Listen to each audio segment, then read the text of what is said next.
Nós temos sido abençoados, especialmente nos últimos domingos, enquanto trabalhamos esta série. Eu acho que eu falei isso no primeiro domingo e quero repetir hoje. A escolha das músicas tem sido algo muito especial.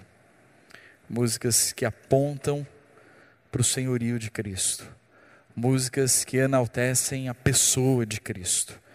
Músicas que expressam e revelam a beleza e a profundidade da vida e também do ministério de Jesus.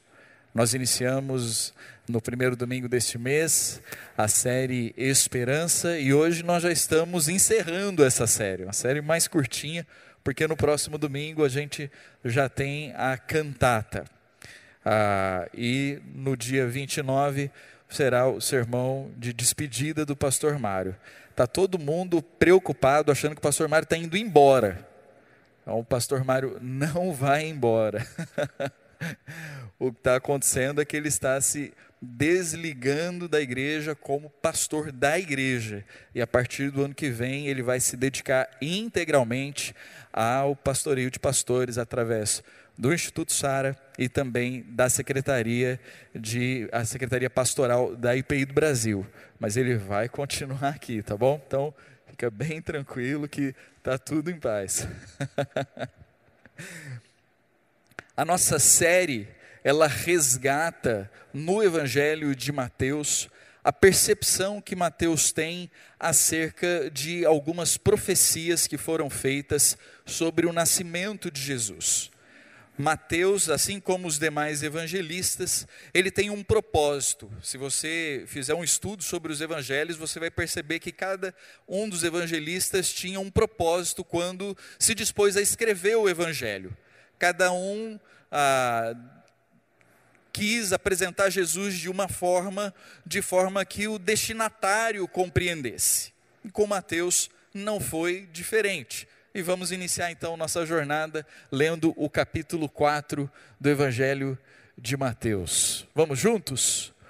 Quando Jesus ouviu que João tinha sido preso, voltou para a Galileia. Saindo de Nazaré, foi viver em Cafarnaum, que ficava junto ao mar, na região de Zebulon e Naftali, para cumprir o que fora dito pelo profeta Isaías. Terra de Zebulon e terra de Naftali, caminho do mar, além do Jordão, Galileia dos gentios.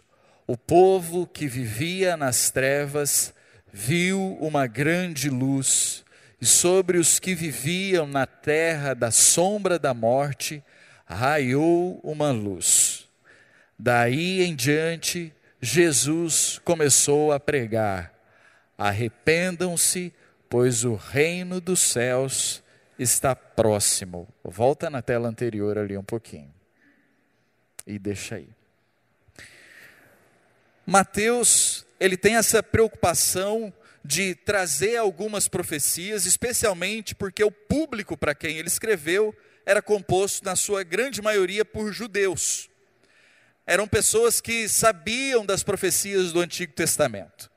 Então, em vários momentos, ele faz esses excertos e ele vai trazendo a memória e reacendendo no coração das pessoas essa expectativa. A vela que acendemos hoje, a roxa, fala da expectativa, né?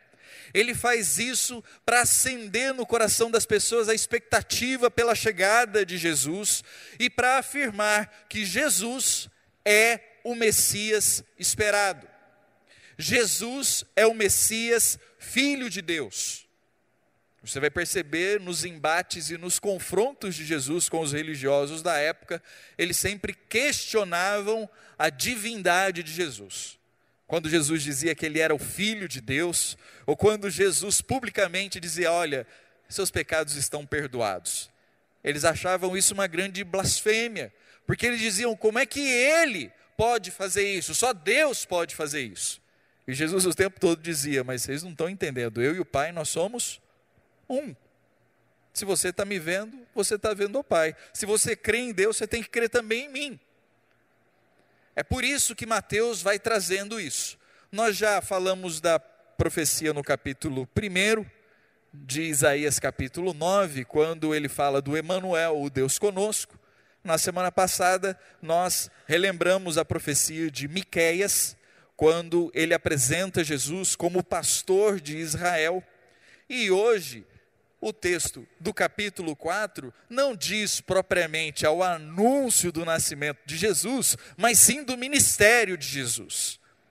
Esse texto, no Evangelho de Mateus, inaugura o ministério público de Jesus. Diferente da composição dos outros evangelhos, Mateus coloca logo após esse processo da tentação. Jesus é batizado, vai para o deserto para ser tentado, e aí no verso 12 ele fala: quando João foi preso, a questão é que João foi preso várias vezes, mas me parece que essa é a derradeira. Mateus está se referindo à derradeira. E se você olhar em outros evangelhos, especialmente o evangelho de João, João vai colocar alguns outros acontecimentos nesse período de tempo. Mas quando João é preso, Jesus percebe que ficar em Nazaré ia abreviar demais o tempo dele. Era muita exposição. João havia atraído a atenção do império. Então era melhor ele sair de cena. E ele decide então ir para um lugar, para uma cidade chamada Cafarnaum. Cafarnaum fica à beira de um lago, conhecido como Mar da Galileia. Lembra de Pedro, Tiago e João no barquinho, no Mar da Galileia? Esse mar não é mar, é fake news isso aí. Esse mar é um lago, mas é um lago muito extenso. Quem está de um lado da margem não enxerga o outro. Por isso tem esse apelido de mar, tem até uma marolinha lá. Então tem essa característica, mas é conhecido também como Lago de Genezaré ou Lago de Tiberíades. E Cafarnaum é uma dessas cidades que cercam esse lago. Quando Jesus faz esse movimento, Mateus fala, ele fez isso com um propósito, porque havia uma profecia. E aí é essa profecia escrita pelo profeta Isaías, está lá no capítulo 9, os versos 1 e 2. Terra de Zebulon, terra de Naftali, caminho do mar, além do Jordão, Galileia dos gentios. Tudo isso é para dizer de um lugar só. Tudo isso é para chamar a atenção para esse lugar e dizer o que esse lugar representa. E para a gente entender por que Mateus traz essa profecia à tona, por que Isaías faz essa profecia, a gente tem que entender um pouco da geografia e um pouco da história. Olha só, esse é o mapa de Israel, dividido pelas 12 tribos. Lá em cima, está vendo um vermelho lá, escrito Aser. Do lado tem Naftali. E embaixo, amarelinho ali, Zebulon. É desse lugar que se refere a profecia. E Isaías traz essa profecia, relembrando um fato que acontece lá com Salomão. 1 Reis capítulo 9. O Salomão fez um acordo com Irão, rei de Tiro. Tiro era um reino que tinha ali para cima dessa região. O Irão ajudou o Salomão a construir o templo e o palácio. Deu muita madeira. E como forma de gratidão, Salomão falou assim, eu vou dar para você 20 cidades. E as 20 cidades que Salomão deu são dessa região, Zebulon e Naftali. O Irão ficou muito contente, até o dia que ele foi lá conhecer as cidades. Quando ele chegou lá, sabe aquela coisa de expectativa e realidade? Foi bem aquele meme. Porque quando ele chegou lá, a decepção dele foi tão grande, que ele mudou o nome do lugar. Ele falou para o Salomão, o que é que eu fiz para você me dar isso? Eu vou dar o nome para esse lugar de Cabul. Cabu quer dizer inútil. Isso aqui não serve para nada. E aí, essa região, daí para frente, ficou como uma região assim, nebulosa. Terra sem rei. Um lugar que ninguém quer. Um lugar que ninguém gosta. Um lugar onde as coisas não chegam. Um lugar onde as coisas não acontecem. Um lugar onde ninguém quer passar as férias. Um lugar que não é bom estar. E especialmente pessoas que não são tão boas assim. E aí um dos apelidos que essa região ganhou foi de Galileia dos Gentios. Toda essa região no norte ali é conhecida como Galileia. Por isso lá o Mar da Galileia. Mas como o Salomão entregou essa região, que era fronteira com o mundo exterior, para o rei Irão, então deixou de fazer parte de Israel, não era mais judeu. Se não é mais judeu, é gentil. Então o pessoal falava, essa região se chama Galileia dos Gentios. E aí havia muitos comentários, havia muitas definições sobre aquele lugar. Quando ele fala da região das trevas, era essa a ideia. Nada chega lá. É uma região de trevas aquilo ali. É um lugar complicado. É tipo quando houve a marcha para o oeste aqui no Brasil, né? Nós moramos lá perto da fronteira do Paraguai. As histórias que as pessoas contavam da época que foi colonizada ali a região do Mato Grosso do Sul, chega a ser assustador. As famílias que se aventuravam a ir para lá, elas eram assim corajosas, porque ia para um lugar que não havia nada. Eles contam de pessoas que receberam do governo terras, e as pessoas morreram sem saber qual era a extensão da terra. A pessoa não tinha condições, porque era um matagal só, era um negócio que não tinha jeito. E as pessoas viviam ali de uma forma muito complicada, muita necessidade, nada chegava lá, o Estado não chegava lá, as informações não chegavam lá, tudo era diferente. Assim era essa terra de Zebulon e Naftali. Pode passar para o próximo. E olha só o movimento que Jesus faz. Ele sai aqui de Nazaré, está vendo um círculo verde aqui? E aí ele vai ali onde tem aquele triângulo vermelho, é Cafarnaum. E o ministério de Jesus se dá entre essas três pequenas cidades, Cafarnaum, Corazim e Betsaida. Boa parte do ministério de Jesus é fazendo esse triângulo. Boa parte do que a gente vê nos evangelhos é Jesus transitando entre essas pequenas cidades. Olhando do ponto de vista da carreira, olhando do ponto de vista da liderança, olhando do ponto de vista do reino, o que Jesus fez é um contrassenso.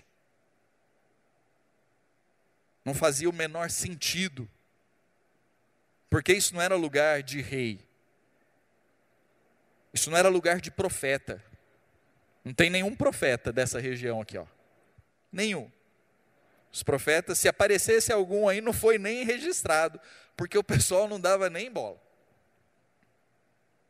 Então não havia ministério profético, não havia sacerdócio, não havia santuário, não havia nada. E é nesse lugar que Jesus não só desenvolve o seu ministério, como monta a sua equipe. É à beira do lago de Genezaré que ele vai chamando os discípulos que eram pescadores. É nessa região que ele vai escolhendo as 12 pessoas, as quais ele vai confiar a missão de dar sequência ao seu ministério. Pensa num negócio fadado ao fracasso. Aí a gente entende por que Jesus era mal visto, por que as pessoas não davam muita confiança para ele, porque quando ele falava, alguns desconfiavam, alguns questionavam, porque ele fez um movimento totalmente contrário. Ele vai para um lugar que não é lugar. Ele vai para um lugar que ninguém quer ir. Ele vai se relacionar com pessoas que ninguém quer se relacionar. Ele vai se aproximar de pessoas que não são tidas como pessoas. E ele vai viver o seu ministério no lugar mais temido. Mas em tudo isso, havia um propósito eterno já. Porque é exatamente esse encontro das trevas com a luz. O ambiente profético de Jesus aponta para essa direção. O povo que vivia nas trevas. Há uma versão que diz, o povo que estava assentado nas trevas. A palavra assentado não quer dizer que eles estavam sentados lá, não. É a ideia de assentamento. Eles estavam distribuídos nessa região de trevas. Eles viram a luz. Quem viu a luz não foi quem morava na capital. Quem viu a luz não foi quem estava nos centros religiosos. Quem viu a luz não foram aqueles que se julgavam melhores do que todos os outros. Quem viu a luz foram aqueles que habitavam em grandes trevas. Quem viu a luz foram aqueles para os quais não havia nenhuma esperança. Quem viu a luz foram aqueles que já não viam mais nenhuma perspectiva. Foram aqueles que não viam mais nenhuma solução. Foram aqueles que já não encontravam nenhum caminho. É nesse ambiente que a luz começa a brilhar. Há vários cânticos antigos que vão enaltecendo esse relato aqui, esse movimento de Jesus, dizendo que a luz foi brilhando em meio às ondas, falando exatamente de Jesus à beira do mar da Galileia, manifestando a sua graça, o seu poder, suas palavras de vida, transformando a vida de pessoas, tocando pessoas, resgatando pessoas, mudando as suas histórias completamente, das mais variadas formas. Gente que era religioso se entregando, pessoas enfermas que eram curadas, outros totalmente perdidos, aos quais ninguém dava a menor oportunidade. Jesus vai lá e fala, eu quero você. Pessoas que eram odiadas, como por exemplo Mateus o publicano. Ele era um cobrador de impostos. Persona não grata, ninguém queria vê-lo na frente. Ele ia passando, as pessoas iam abrindo caminho assim. Jesus chega para ele, simplesmente aponta o dedo e fala, você me segue. E a vida de Mateus é transformada assim, simplesmente porque ele obedeceu. E o ministério de Jesus se inicia com uma pregação muito simples.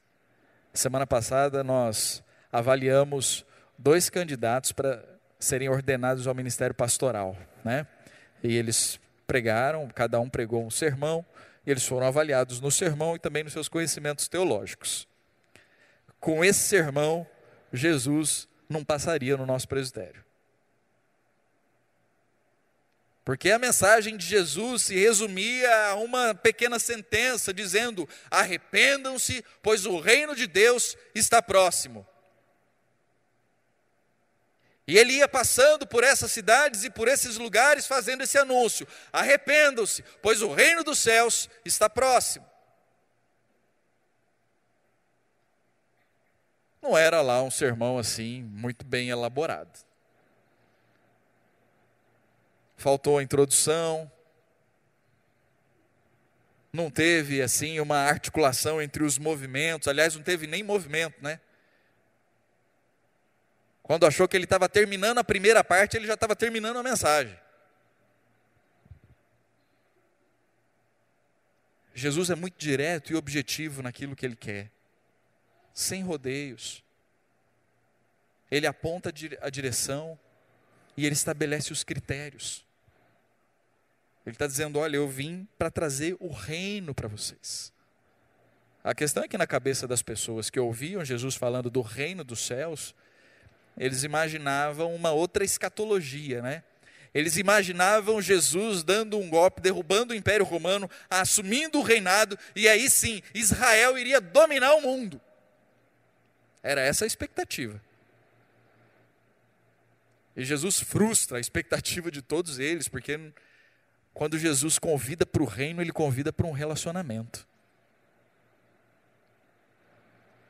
O convite para o reino dos céus é o convite para um relacionamento. E o critério para esse relacionamento é o arrependimento. Não tem outro caminho. Nesse sentido, Jesus dá sequência ao ministério de João. Porque essa era a pregação de João. Quando João começa a preparar o caminho que Jesus iria trilhar, a pregação de João é essa: arrependam-se, pois o reino dos céus está próximo. E ele estava dizendo isso falando acerca de Jesus. Jesus chega e diz, olha, vocês já ouviram João. Eu estou aqui para reafirmar aquilo que ele está falando. O caminho é aquele mesmo, não mudou, arrependam-se. É preciso o arrependimento. É necessário quebrar o coração. É necessário destruir essa estrutura de valores que nos define. E ao nos definir, nos afasta de Deus. E nesse sentido, a metáfora das terras de Zebulon e Naftali, elas são interessantíssimas. Porque as pessoas olhavam para quem morava nessa região e dizia, isso aí não tem mais jeito. Não dá para se esperar nada. Não é um lugar de oportunidades. Não é um lugar que você vai falar assim, ó, vai para lá porque em algum momento vai dar alguma coisa. Não, ali não vai dar nada. Não tem como. Nada bom sai dali, nunca saiu e nem vai sair.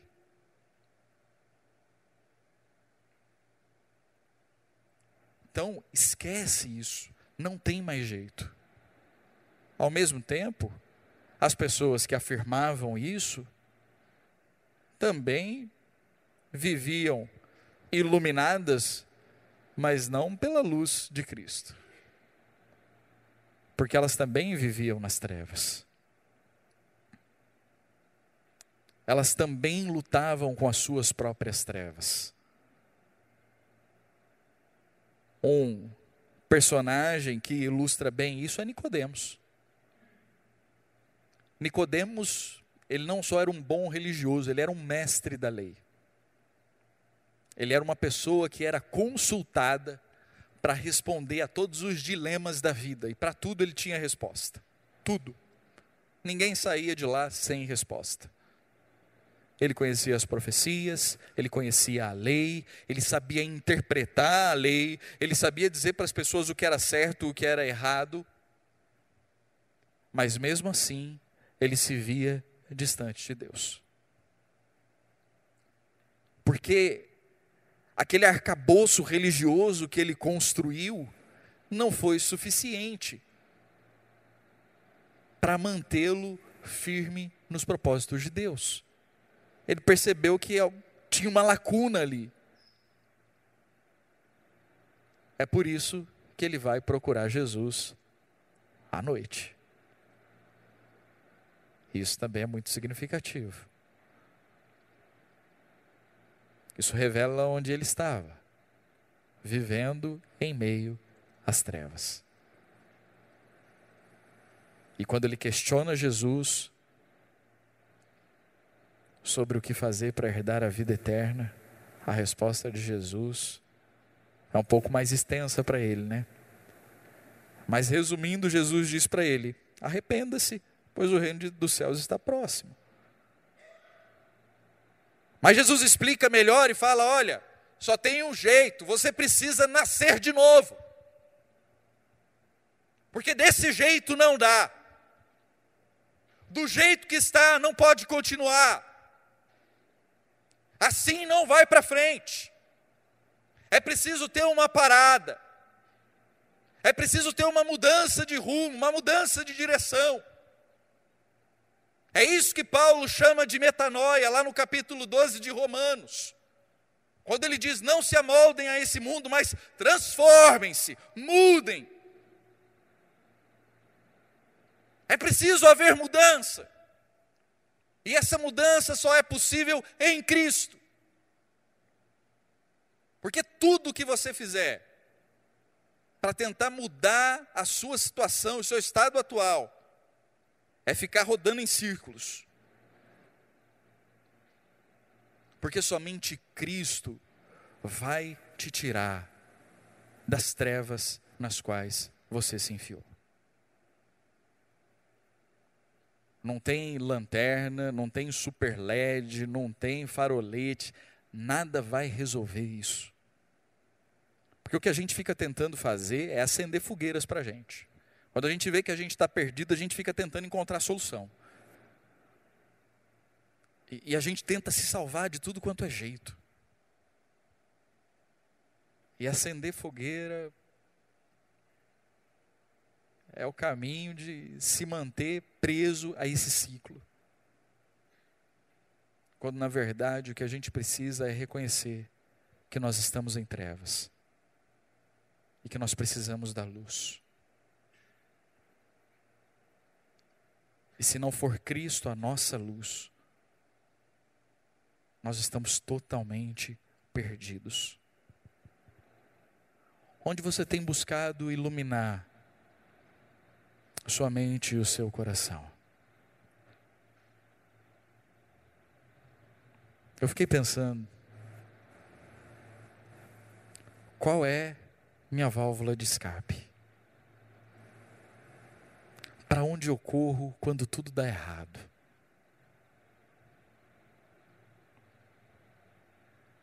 O que é que acontece quando eu percebo que eu não tenho para onde ir?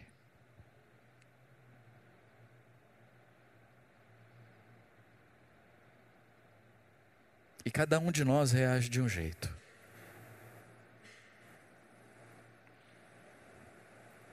Tem gente que quando tudo dá errado, compra. Vai comprar. E a sensação de comprar alguma coisa é muito boa. O problema é que ela passa. Passa, assim. A partir do momento que você toma aquele objeto nas mãos, a euforia se vai. Assim como o dinheiro sai da sua conta, a euforia vai embora junto. Tem gente que come. Então, vai para a comida. E o prazer que a comida dá é um negócio. Quem não gosta de comer? Ainda mais se for a sua comida predileta. Ainda mais se estiver na promoção.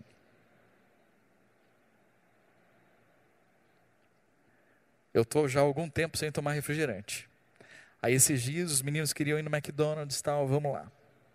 Aí vou lá, sempre aquela coisa, você tem que comprar o combo. Eu falo, não quero comprar o combo. Eu quero só o lanche, quanto é? A moça falou, 1 é 20, 2 é 14,90. Mas como é que é essa conta? O que eu fiz? Para economizar, pego 2 e como os 2.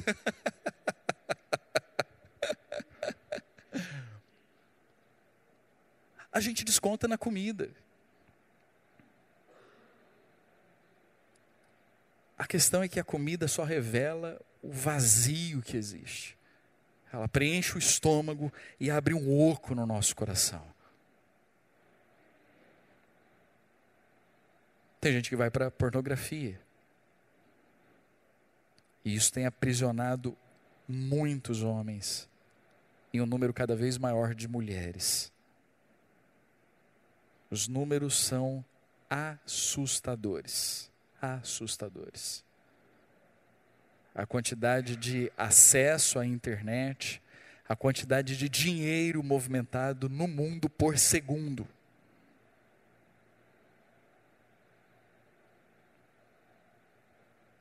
Tem gente que vai para o sexo sem compromisso. Porque acha, vou me envolver com pornografia, essa sujeira toda aí. Mas ninguém é de ferro, né? Então faz sexo com um aqui, com outra lá, com outro lá, com outro lá. Porque o que importa é a satisfação. É só isso. Mas o preço disso é muito alto. O custo é muito alto. O prejuízo emocional, espiritual, a crise de valor próprio, de identidade. Quem eu sou? E tentar buscar isso no outro é horrível. Especialmente quando o outro não está com você. É um outro que daqui 5 minutos não é mais ninguém.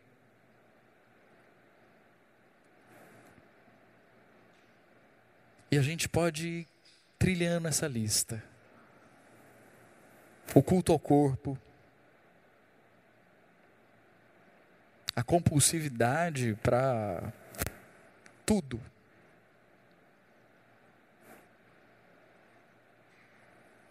A gente começa a acumular coisas. Você vê que sua casa começa a ficar entulhada de coisas que você não usa. Tudo isso vai revelando as trevas do nosso coração. E o tamanho da escuridão na qual nós estamos inseridos. E cada vez mais vai dando essa sensação de que a gente não consegue sair. Talvez para você isso não seja um problema. Mas vamos imaginar uma pessoa que é acumuladora. E tem gente que acumula de tudo. Das coisas mais valiosas e úteis, até as coisas mais inúteis e sem valor algum. Mas aquilo é dela. E esse senso de posse, e para quem está de fora, olhar e falar assim, como é que a pessoa não abre mão disso? É tão simples. É porque você não está na pele dela. E você não sabe o tamanho da dor que ela sente ao ver aquilo se distanciando. Aquilo sair do controle dela. Porque aquilo dá segurança. Aquele ambiente daquele jeito. Porque aquilo reflete no coração dela. Para uma pessoa assim, chegar numa casa em que tudo é organizadinho e tudo tem o seu lugar, é sufocante. É sufocante. Aliás, tem gente que tem mania de limpeza e organização também, né? É um outro problema.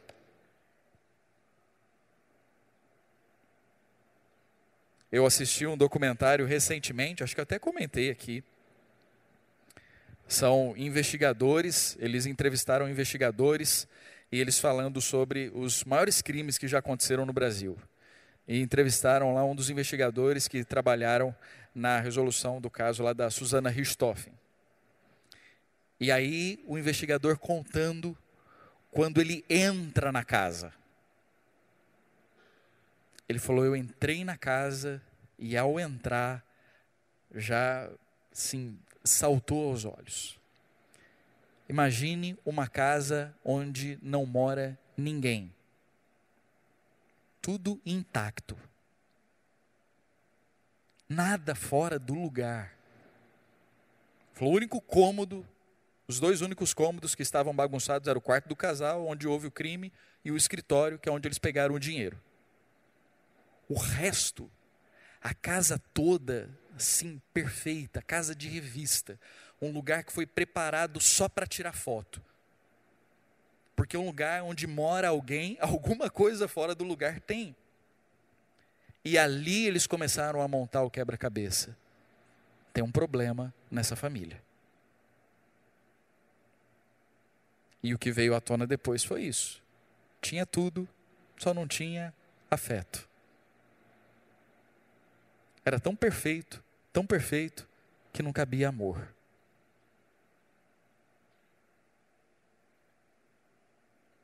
Somos enganados pelo nosso coração. Somos enganados pelo nosso desejo. Somos enganados pela nossa vontade. E mergulhamos em densas trevas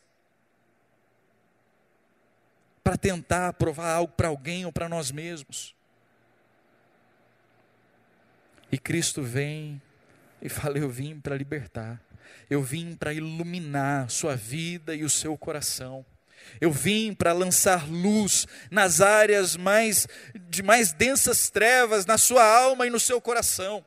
Eu vim para libertar o seu espírito dessas trevas. Eu vim para te resgatar dessa terra onde ninguém quer, aonde você foi jogado, aonde te colocaram.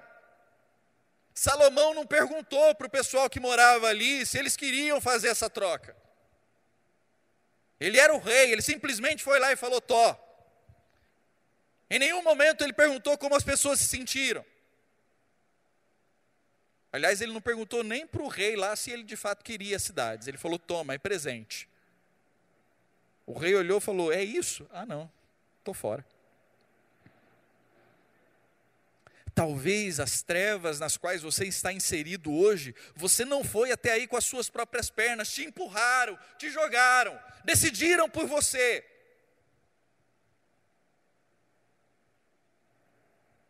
A surpresa de um divórcio, a dor de uma enfermidade inesperada. Aliás, que enfermidade que é esperada, né? Mas de uma enfermidade que muda o curso da sua vida, drasticamente. Problemas de relacionamento que se instalam e parece que não se desfazem. E simplesmente você foi surpreendido. Ao encontrar alguém, ao atender o telefone, ao receber uma mensagem, ao perguntar algo, cai aquela bomba. E dali para frente, acabou.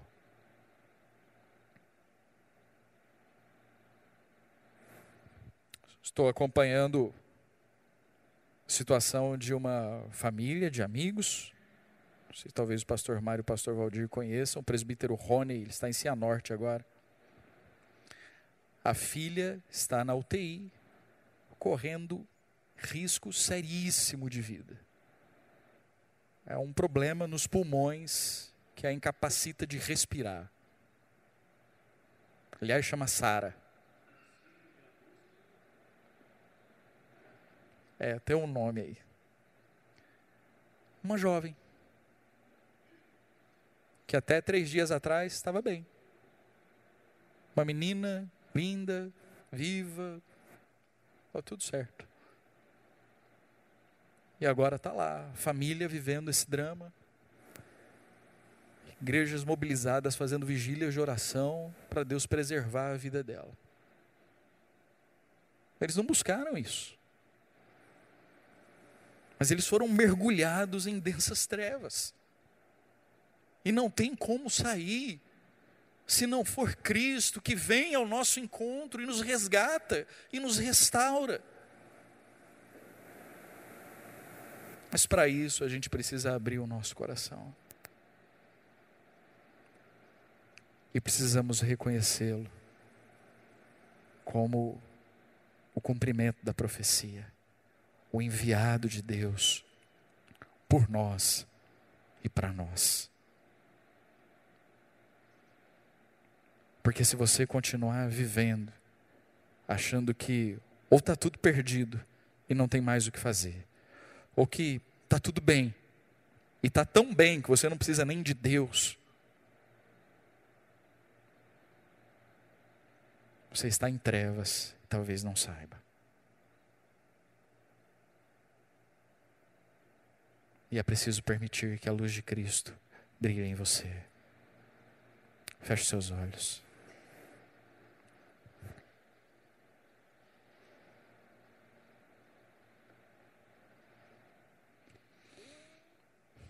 Quais são as trevas que você, sua família, tem vivido nos últimos dias? Quais são os medos que permeiam o seu coração?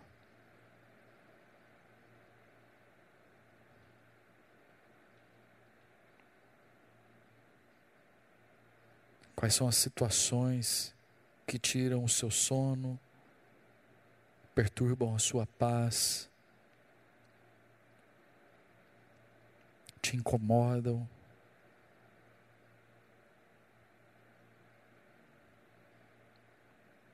Quais são os dramas que têm te acompanhado há anos? Segredos que você guarda no seu coração.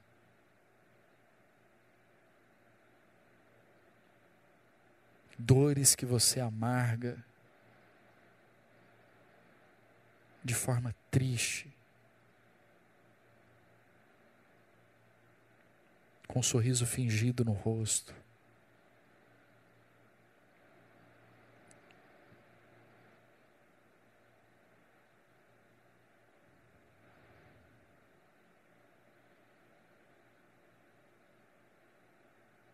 Em qual momento você ficou pelo caminho?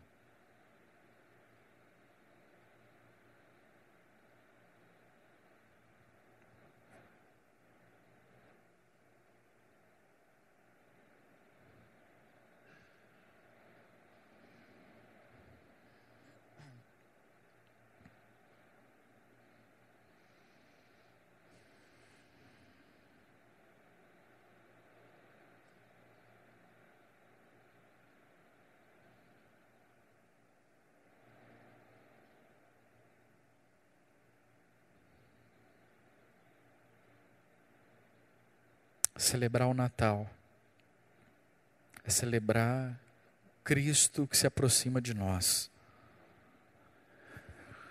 Mais do que num momento histórico, num momento na história, mas Cristo que se aproxima da minha e da sua vida. O Cristo que se aproxima do seu coração. O Cristo que adentra as trevas na qual você está e anuncia o reino dos céus e te convida a uma nova vida, dizendo: arrependam-se, porque o reino de Deus está próximo. Renda-se, entregue-se. Permita que a minha luz brilhe na sua vida e no seu coração. Permita que a minha luz brilhe no seu caminho. Trilhe o caminho que eu estou iluminando, para que você saia dessas trevas. O povo que vivia nas trevas viu uma grande luz. A luz de Cristo está brilhando na sua vida hoje.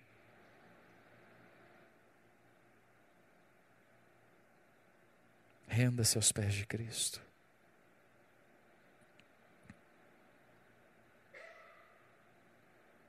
E responda a Ele.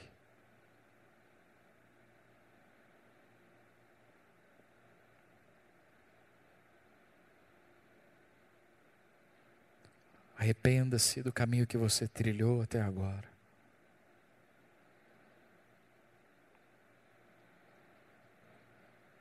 Volte os seus olhos para Jesus.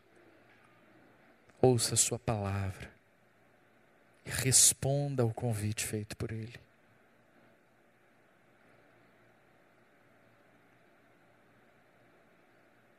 Assim como Ele curou pessoas, chamou pessoas, mudou a história de pessoas, hoje Ele está aqui para curar a sua vida, para te libertar, para te transformar, para te chamar, para cumprir a vontade dEle na sua vida e no seu coração.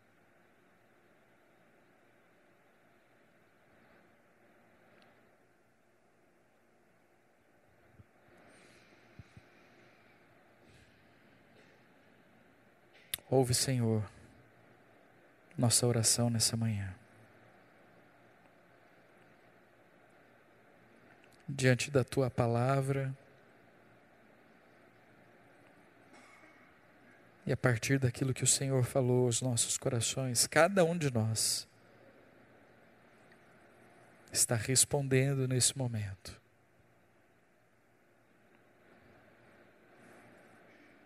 Ajuda para que o nosso coração seja quebrantado, a ponto de nos rendermos totalmente a Ti. E que as densas trevas sejam dissipadas pela presença gloriosa e majestosa de Cristo Jesus em nossas vidas. Que o pecado seja perdoado, que as feridas sejam saradas, o propósito seja restaurado e que a esperança renasça em nossos corações.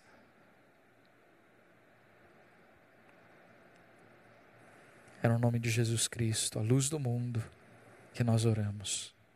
Amém.